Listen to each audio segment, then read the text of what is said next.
அவர்கள் விளக்கினர்.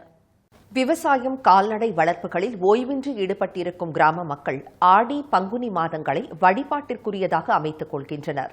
சுட்டெரிக்கும் வெயிலில் களை கட்டும் திருவிழாக்களில் பல்வேறு வினோதங்களும் அரங்கேறி வருகின்றன. அந்த திருவிழாக்களையும் வினோதங்களையும் இன்றைய சிறப்பு செய்தியில் காணலாம்.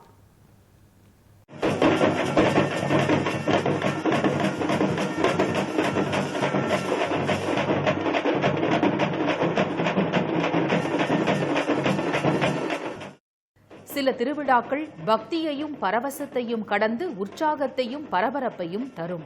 ஈரோடு மாவட்டம் சிவகிரி அருகே தலையநல்லூர் கிராமத்தில் உள்ள பொன் காளியம்மன் கோயிலில் பங்குனி மாதம் நடைபெறும் தீப்பந்த திருவிழா அதற்கு சிறந்த உதாரணம்.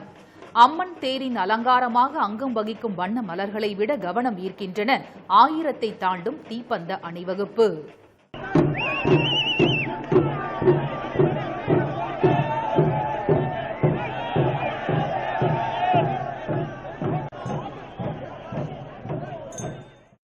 முன்னொரு காலத்தில் எதிர்த்தரப்பினரிடம் இருந்து தற்காத்துக் கொள்ளும் முயற்சியாக அரங்கேற்றப்பட்ட தீப்பந்த ஊர்வலம் இன்றளவும் திருவிழாவாக நீடிக்கிறது என்கிறது தலையநல்லூர்